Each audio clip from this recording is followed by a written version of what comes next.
Good afternoon.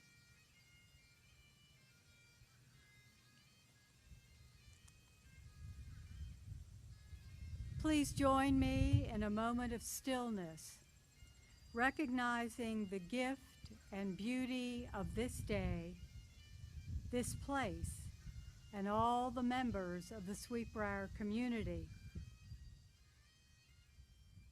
Source of all life, known and experienced in infinite ways, be present among us as we celebrate this Founders Day. Today we follow some long-standing traditions and we undertake some new ones. We are grateful for the vision, boldness, and labors of those who came before us, those who are unnamed, and those who are well known. Today we ask for knowledge, wisdom, and dedication as we continue to implement that very legacy of Indiana Fletcher Williams. Amen. Please join me in welcoming Board Representative Karen Jackson to the podium.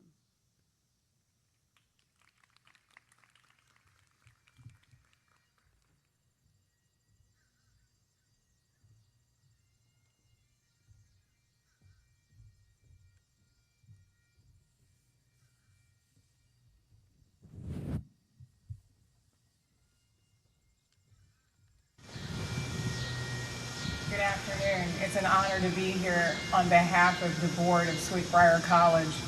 As I was preparing my remarks, this is my first Founders Day, so it's extra special for me to be able to be here with you today. I was doing some research and just trying to set myself up for some very inspiring remarks on this austere day, and the word useful kept coming up. I saw it in a piece that was written by President Waugh.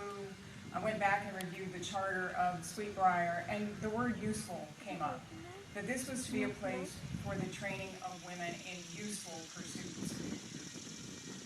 And I had to stop for a second and put myself back in the early 1900s and try to figure out, what did Indiana really mean by useful? And I have to believe that she was really using some code, but when she used that word. I think she was really meaning impactful, important, influential, and maybe even a little audacious pursuits that she thought the women of Sweetbriar would be pursuing. If you stop and think about the early 1900s, that was the middle of the women's suffrage movement. It's also said that the Nobel Peace Prize was inspired by a baroness, Bertha von Suttner, who was a friend of Nobel, and had conversations with him about her life, her pursuits, and she had bucked her family. She didn't want to be a governess, and so she had broken with their traditions and become a writer and an advocate for peace, one of the first peace advocates. She received the honor that was what everybody says she inspired it. She was his inspiration for creating the Medal of Peace, and she actually was a recipient of that in 1904. So as we stand here today celebrating those that have been founders of the past, Sweetbriar is known for having a long list of notable alums that have provided and been founders in their own right throughout the years of the college. There have been authors, politicians, actresses, entrepreneurs, equestrians, and engineers, just to name a few of the areas that graduates have had impacts in. So at one point, they've all sat where you sit right now. You, quite frankly, are the founders of what will be known as the post-pandemic Sweetbriar College. You're writing that history, and it's ingrained in the history of Sweetbriar College today. You are the founders of what will become. So I challenge you on behalf of the board to unlock your useful, to be healthy, and to go out and change the world. Thank you again for allowing me to be here and celebrate this wonderful day with you. Congratulations.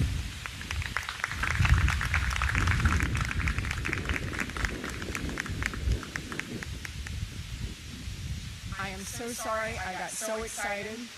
I forgot to do my duty in the program and introduce a lady who needs no introduction. She has worked tirelessly with the board. She has worked tirelessly with stakeholders and friends and donors to get Sweetbriar to the position of being written up in the Washington Post, the Chronicle of Higher Education, and now U.S. News and World Report in rankings that I think in 2015 nobody saw coming. And so it has been her steady hand at the helm, her gut determination, and her strong shoulder at the wheel that has taken the board, has taken this college to a level of prestige and prominence, and she truly needs no introduction. But with that, President Meredith Waugh. Please come to the podium.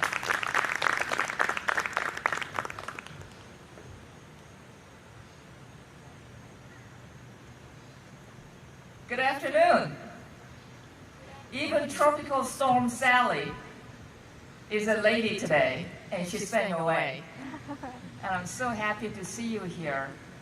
You know, I've taught at various places before I came here. In some places, they might know who their founders are, but by and large, students don't know who founded the colleges that they attend.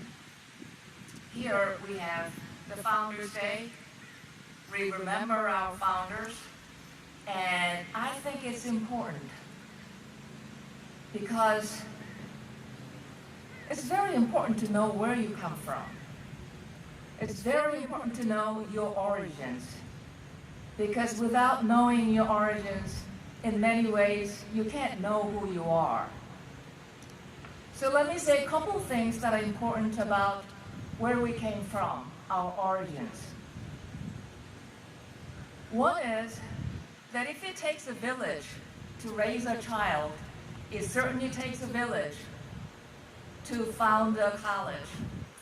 This college was founded not by one person, not by one family, but by a whole village of people that loved this place.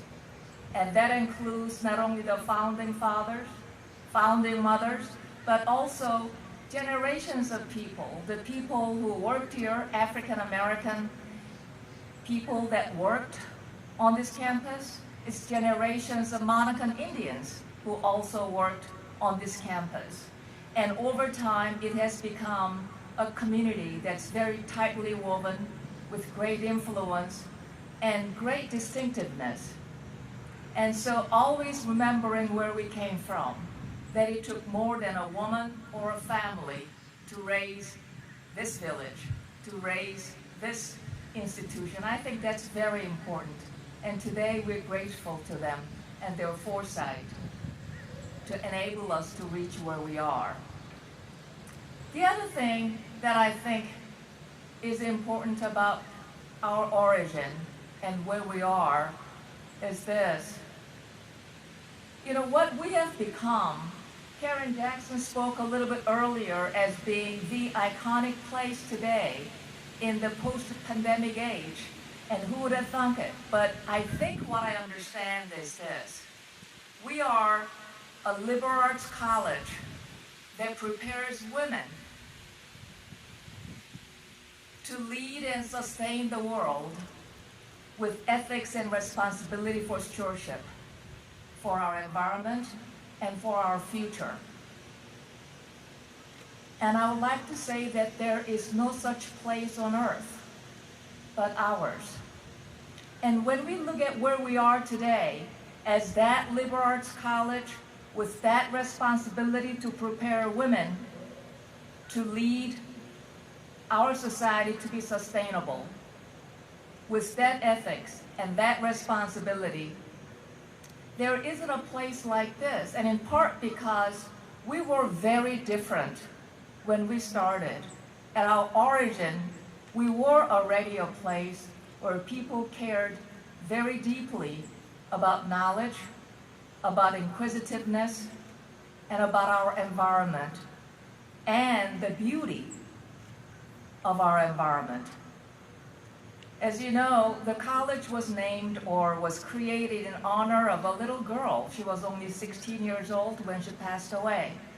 And when you read her diary, you realize that she was something of a botanist. She was very aware of our environment. She loved this place. She was educated in New York, but she couldn't wait to come back home to be here for the summers. And she was keenly aware of the environment and the beauty. And she, had she had the chance to live her life, would have been just the kind of woman that you are today. And so I'm very happy to reconnect once again with you, the heritage of this college and the originating point of this college as well. I am thrilled to be introducing once again a woman who doesn't need introduction. That's Professor Dwana Waugh. She is a historian of the United States. She is a historian of the civil rights movement, and she is a citizen, a dedicated, committed citizen of this college. She is my colleague with whom I teach a course called Consequential Citizens, and so I'm happy to introduce to you today our most consequential citizen, Dwana.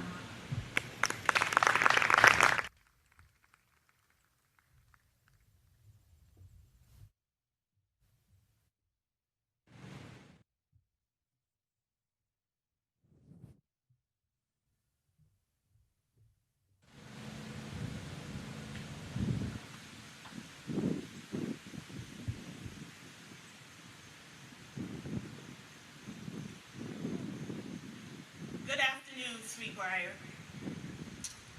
To President Wu, the alumni, faculty, staff, administrators, and students, it is indeed an honor to speak before you at the 111th Founders Day Convocation. What a year this has been, 2020, am I right?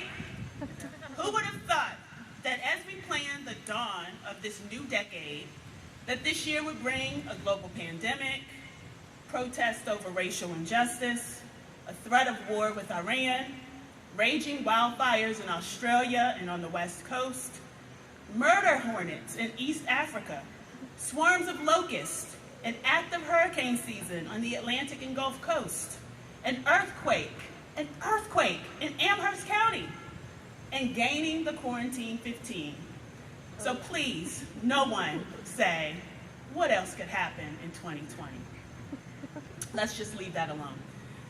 Now, while these things may seem bleak and disheartening, here I stand, here you stand, here we stand together, hopeful for a future and a promise of a better year when we can physically come together within 2 feet of social distancing.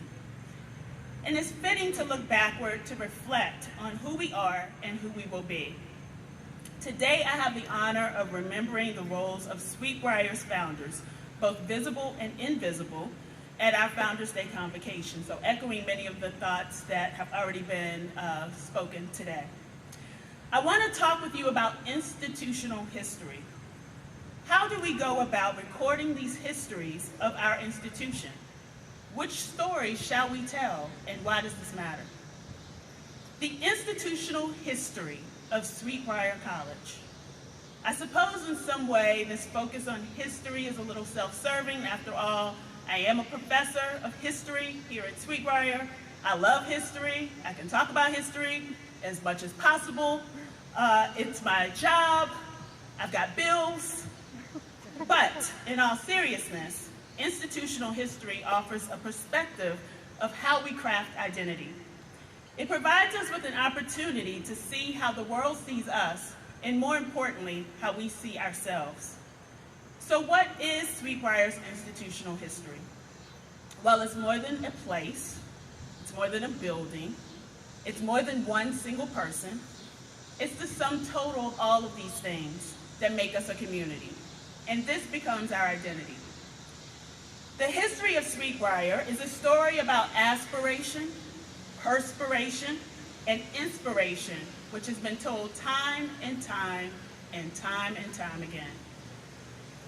Now, there are some critiques or shortcomings of institutional history that argue that there is a tendency for institutions to take themselves a little too seriously, to be predisposed to being self-congratulatory and focusing on its successes, while ignoring the institution's darker, more shameful histories. Institutional history can reinforce the notion that the institution itself is permanent and unchanging. And while these are challenges with the narratives we craft around our institutions, the strength of institutional history is that it provides us with a sense of self. We should be inspired by the work we as a community have done in the past, but we cannot rest there. The institutional history of Sweetbriar speaks to who we are and who we want to become. It is about our aspirations, to combat the impulse to pat ourselves too completely on the back. It takes perspiration.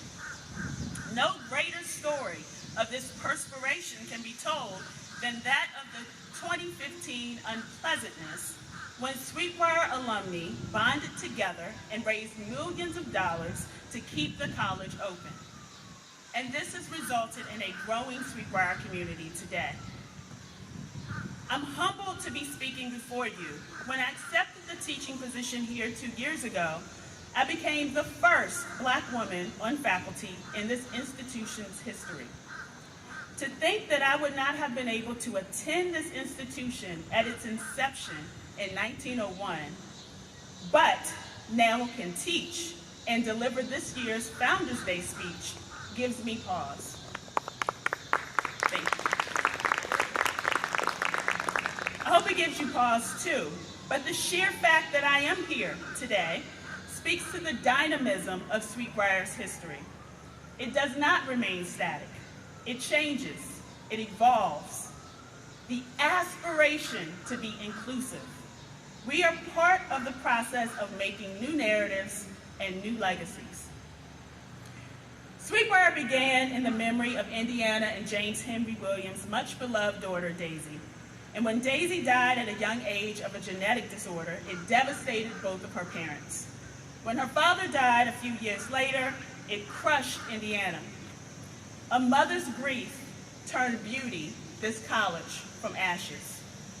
According to her will, and I'll read from it here, quote, "This bequest, devise and foundation are made in fulfillment of my own desire and of the especial request of my late husband, James Henry Williams, solemnly conveyed to me by his last will and testament for the establishment of a perpetual memorial to our deceased daughter, Daisy Williams."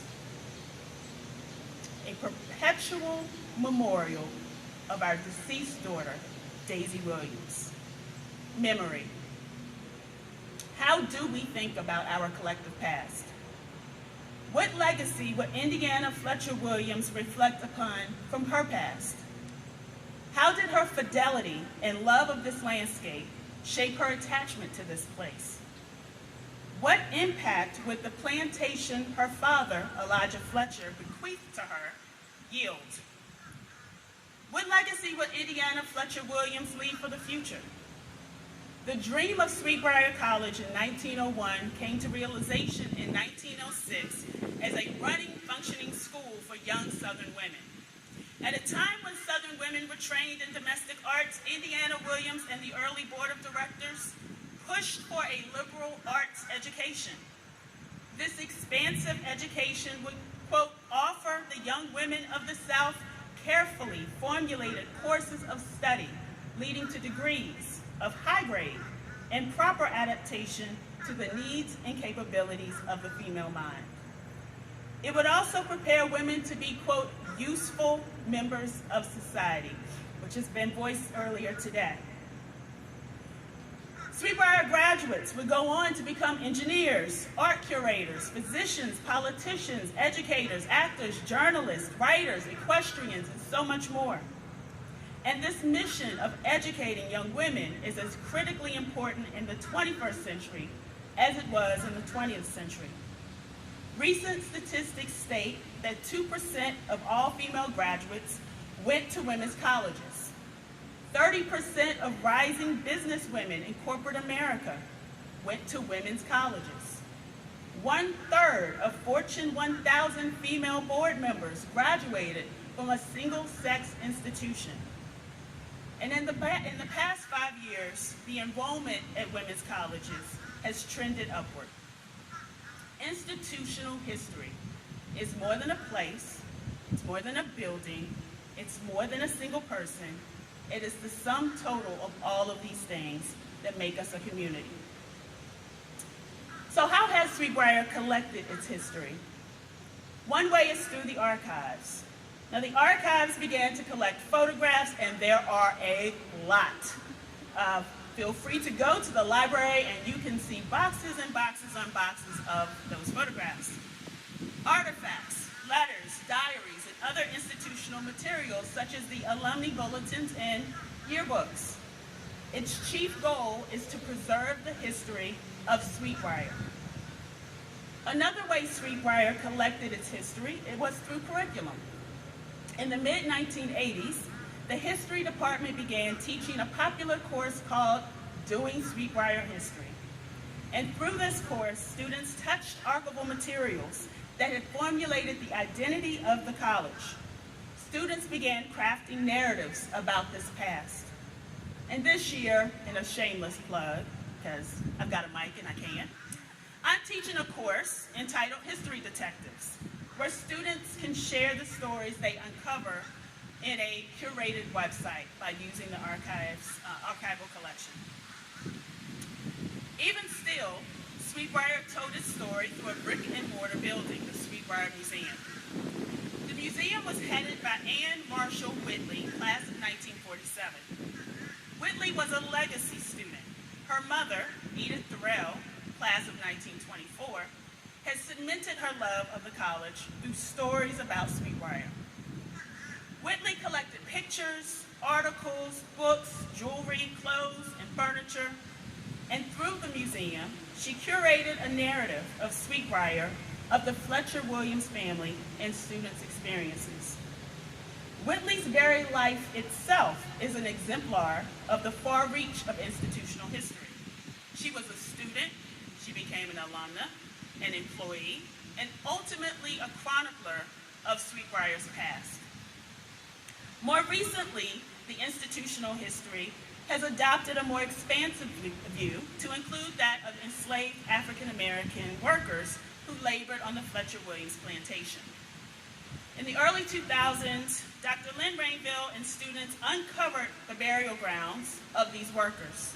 And in 2003, the Sweetbriar Burial Ground was rededicated as a, quote, sacred resting place of unknown founders who labored to build what has become Sweetbriar College.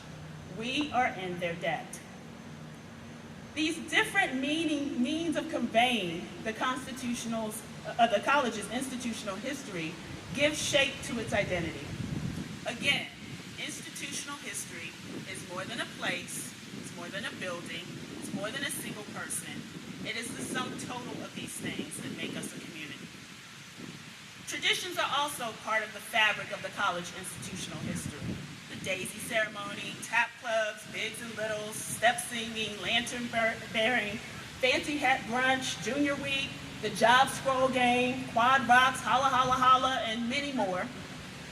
But this day itself, Founders Day, is a prime case of how we reflect upon our past. The very first Founders Day was celebrated in November of 1909. Not too unusual from today's tradition, as I look among you all here. Seniors donned in their academic gowns for the first time, signifying their journey to their final year at Sweetbriar.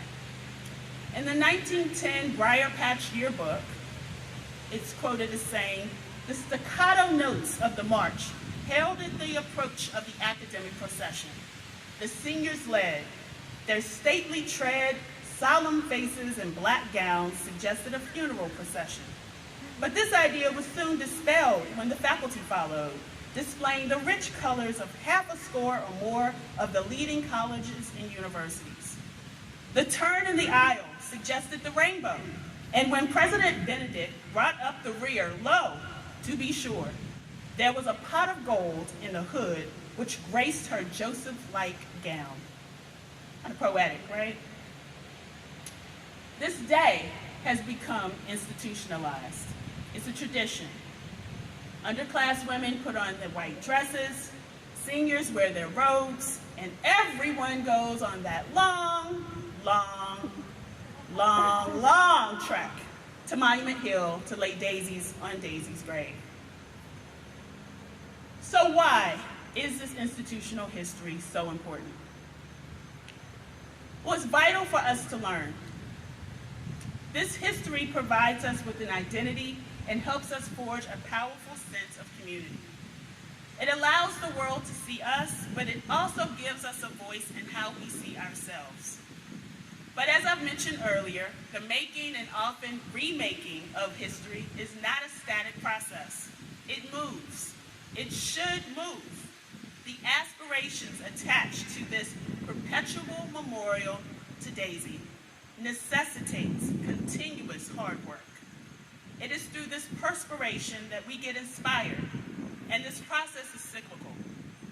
We learn, we question, we dig for answers, and we remain committed. This effort done collaboratively gives us a sense of belonging to this beautiful landscape and beautiful place.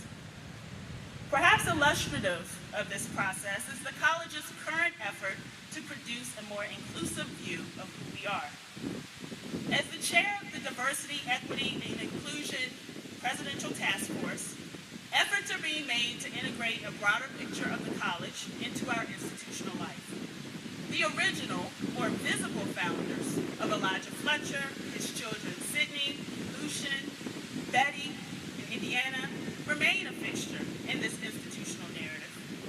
But we also add the contributions of those not so visible, of the Black and Monacan Indian founders such as Martha Penn Taylor, Logan Anderson, Danny Cashwell Christian, Bowman Knuckles, Sterling and Aurelia Jones, Dorothy Sells, among countless others, without whom Sweetbriar could not have persisted. These are the ties that bind us to this land. The Fletcher Williams family, the Black and Monacan Indian workers who labored in this place, the whites who lived here, and the students who attended and continue to attend here. Through our looking backward and reflecting on who we are, we can reach forward to who we want to become. And as certain as I am that 2020 is, let's just say, an interesting year, I'm just as certain that today that a maskless future with inclusive stories is part of the fabric of our community's identity. After all, institutional history is more than a place, it's more than a building, it's more than a single story. It is the sum total of all of these things that make us a community. Thank you.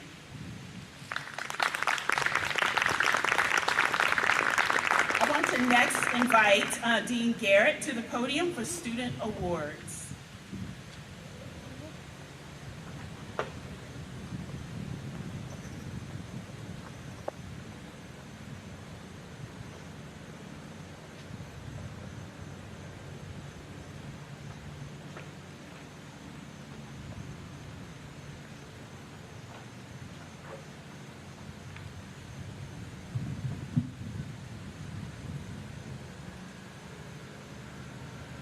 Good afternoon.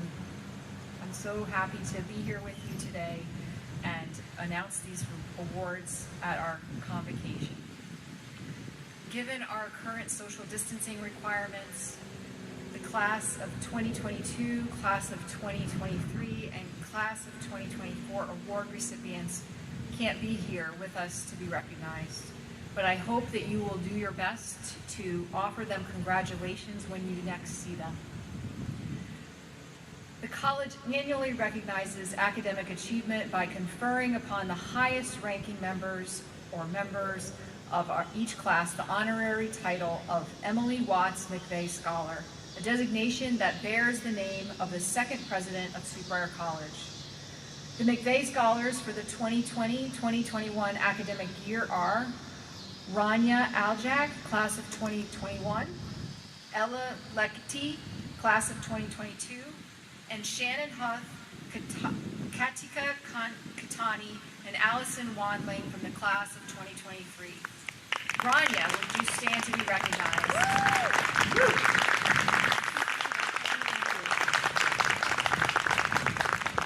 The Nancy Godwin Baldwin Class of 1957 Scholars were awarded for the first time in 2015 in memory of Nancy Godwin Baldwin, Class of 1957, for her 54 years of dedication and service to her alma mater. This scholarship is awarded to students who have made major contributions to the school and community through their leadership and demonstration of academic excellence.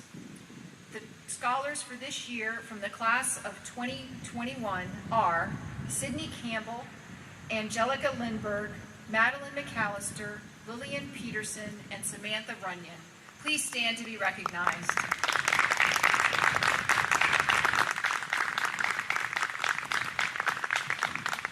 Great job. The Mary Kendrick Benedict Scholar is an upper-class student of high academic standing and personal integrity who has shown a purpose for service in her collegiate experience. The scholarship honors Dr. Mary Kendrick Benedict, the first president of Sweetbriar College. The Benedict Scholar for this year is Griselda Vasquez Ramirez, Class of 2022. Please join me in congratulating Zelda on this award.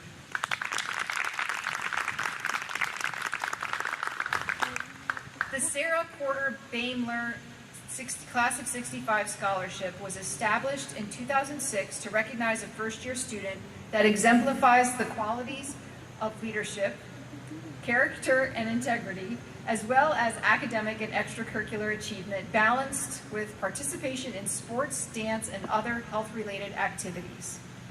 This scholarship honors its namesake for her role as a mentor to young women and the first woman senior executive of the American Stock Exchange. The recipient for this year is Evelyn Tello, Class of 2024.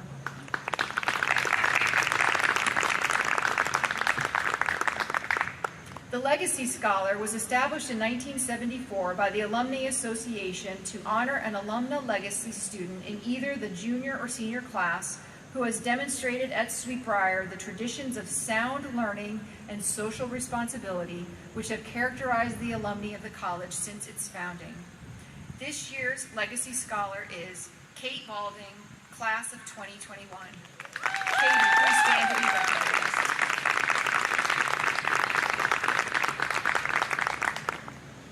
A Manson Memorial Scholar is named each year to honor Mr. N.C. Manson, Jr., a member of the first board of directors of the college. The scholar is an upper-class student of high academic standing who shows distinctive qualities of leadership and makes a constructive contribution to student life. The Manson Scholar selected for this year is Annika Kubella, Class of 22. Please join me in congratulating. The Rickard Scholarship was established in 1974 by Mrs. Irvingham Rickards, Sweetbriar College, Class of 1910. The scholarship is in memory of her husband and her son, Captain Garrett V.S. Rickards. It honors a member of the sophomore class who demonstrates the potential for leadership, academic excellence, and community involvement. The recipient of the Rickard Scholarship this year is Bijou Berry, Class of 2023.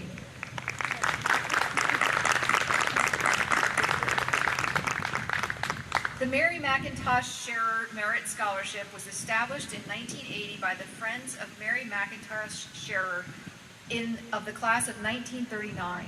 The scholarship is awarded to a junior or juniors who are leaders and scholars and demonstrate the outgoing and cheerful qualities long associated with Mary. This year's recipients for the class of 2022 are Elizabeth Martin and Rachel Davis. Aww. Please join me in congratulating. The Nancy C. White 1979 Pre-Med Scholarship was established in 2019 by Thomas White in honor of his daughter Nancy, Class of 1979. The scholarship recognizes and supports a pre-med student for her junior and senior year who has shown a serious commitment to pursuing a career in medicine and demonstrates the ability to succeed in her coursework at medical school by completing the majority of her course requirements for medical school admission by the end of her second year. The first recipient of this scholarship is Tatum Wallace, Class of 2022. Well done, Tatum. In addition to these all-college awards, several academic awards have been given by departments and are listed in the program. I ask these students to stand as I call their names so that we may recognize them today. Please hold your applause until all have been announced. Mary Rossi, class of 21, has received the Jean Bessay-Lever Boyle Award. Rachel Davis, class of 22, is this year's recipient of the Julia Sadler DeColinay Award. Abigail Cahill, class of 21, and Anika Kubella, class of 22, have received the Gill Scholarship. Kendall Nicely, class of 21, has been awarded the Kenmore Merit Scholarship. Sarah Strasek, class of 22, has received the Rebecca Tomlinson Lindblom Award. Carolyn Potts, class of 21, is the recipient of the Irene Mitchell Moore Scholarship. Nora Florio, class of 21, was awarded the Lauren Oliver Award in Studio Art. And finally, Brianna Ray, class of 21, is the recipient of the Lucille Barrow Turner Award. Please join me in applauding these recipients.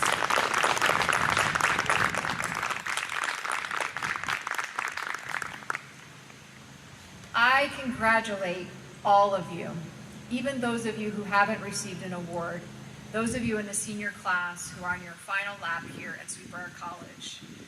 I congratulate all who have earned their awards and wish every one of you the best luck and success in your academic year. At this time, I invite Reverend Catherine Chase to approach the podium for our final benediction.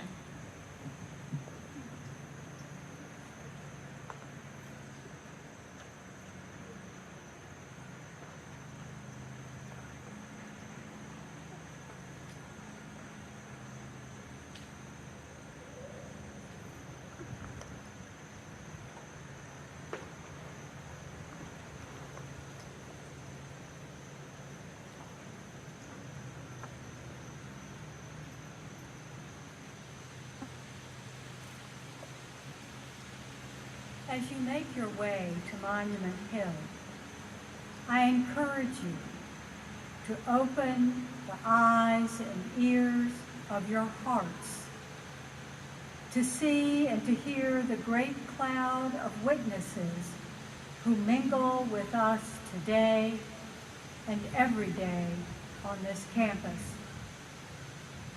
From the very beginning of this college, we in this community have observed and reflected on our particular historical situations, and we have then acted.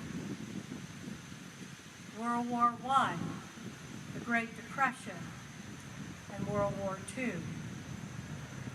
The Civil Rights era of the 60s and the Vietnam War of the 60s and 70s. The myriad of economic, political, social, and international changes in the 80s and 90s. 9/11 and its profound effects here and abroad. Today, we are navigating the collective and individual impact of COVID-19 on all of us, while we also observe, reflect, and act for deep changes in every aspect of our common national lives. Know that you are joining a long line of people who reflected on what was before them and then used their knowledge and skills to create innovative responses for a better world. As Sweetbriar women, you are more than able to meet these challenges and responsibilities. So, dear Sweetbriar community and friends, go forth in gratitude, in hope, in peace, and rejoice always. Amen.